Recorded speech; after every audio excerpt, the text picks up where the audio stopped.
Today on the Ask BP podcast, we're talking about, is it better to save up more money and invest locally or look outside my area and start investing now? Stay tuned. You're listening to another BiggerPockets Ask BP podcast, where you'll hear short, direct answers to your biggest real estate questions. Submit your question today on Facebook, Twitter, or the BiggerPockets forums by using hashtag AskBP. And don't forget to pick up your copy of the Ultimate Beginner's Guide to Real Estate Investing and other great content when you sign up for your free account at BiggerPockets.com. With that, let's get to the show. Hey, what is going on, everyone? My name is Brandon, and you are here watching or listening the Ask BP podcast. This is the second podcast of that BiggerPockets has. We've got the BiggerPockets podcast and the Ask BP podcast, and they are two separate podcasts, and here's why that's important. The BiggerPockets podcast has like 1,400 ratings and reviews in iTunes. This podcast has like 100.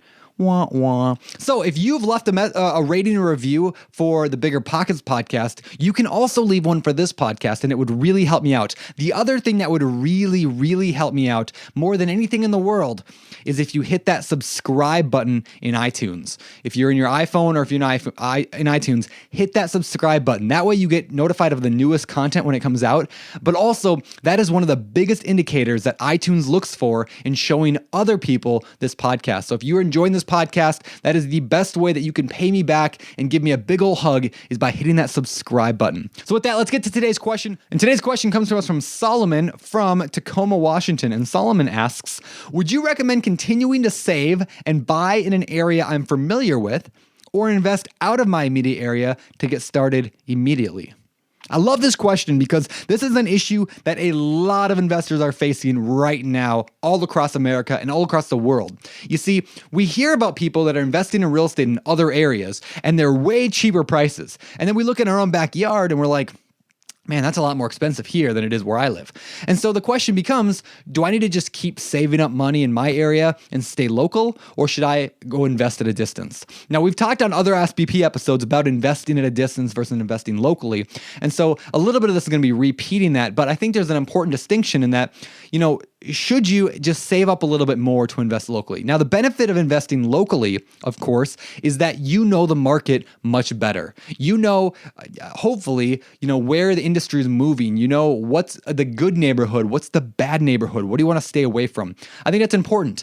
However, understand that those things you can learn if you invested in another area. Now, if you're investing in an area 2,000 miles away and you don't know a single person there, that can be tough. But if you're investing in an area 2 hours away and your brother-in-law lives there, well, that can be a lot easier to learn that neighborhood. Really, to understand the neighborhood's good and bad and where things are going, you really just got to talk to the people who live there. So if you're going to invest at a little bit of a distance away, make sure you invest your time in meeting people and connecting with them and finding out where industry is going, what's happening in that area, so you can be familiar with that town. Furthermore, you have to make sure you will have, if you're going to go to that far off area, infrastructure to handle that. You know what I mean? Like if you don't have contractors, if you don't have a flooring guy, if you don't have any of those things lined up, a cleaner, a property manager, you're going to have a hard time. And so you just got to make sure that you have the infrastructure in place. So it is more challenging. However, is it worth the ability to have to develop that infrastructure elsewhere in exchange for being able to start now? There's a very good possibility that yes, it's probably worth, or I should say it's maybe worth investing elsewhere, because that extra 5 years that you get to invest, as long as you're good about it, as long as you do the research and the hard work that is needed, you can get 5 years ahead. So that way, by the time you do have enough money to invest in your area, you won't make the stupid mistakes that you're going to make in that area 2 hours away.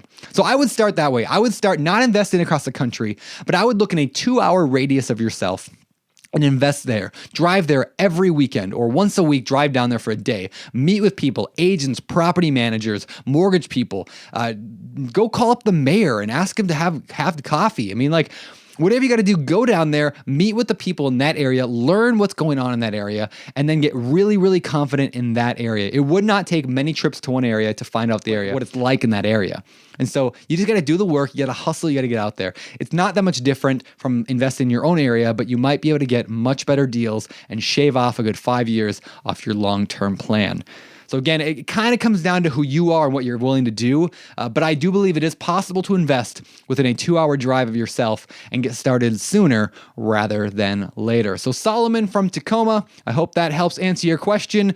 And with that, why don't we go to today's quote of the day.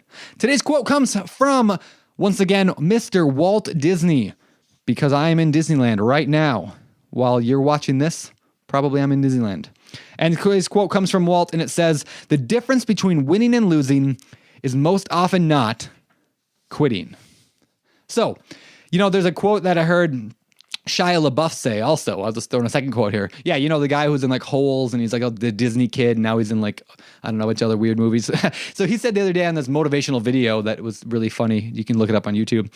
But he said, if you're tired of starting over, stop quitting. And I love that, right? Like, it's like, oh, I keep starting over and I keep getting, stop quitting then. Just keep going. Like Walt Disney, like if you're the difference between winning and losing is oftentimes just not quitting. Just keep pushing through.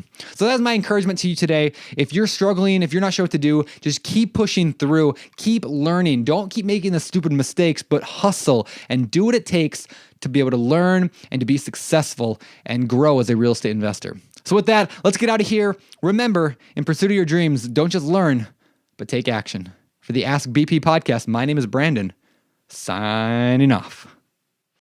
You've just heard another episode of the BiggerPockets Ask BP podcast. Submit your question today on Facebook, Twitter, or the BiggerPockets forum by using hashtag AskBP. And for more incredible real estate investing tools and education, including a free download of our book, The Ultimate Beginner's Guide to Real Estate Investing, head over to BiggerPockets.com and sign up for your free account today. We'll see you on the next show.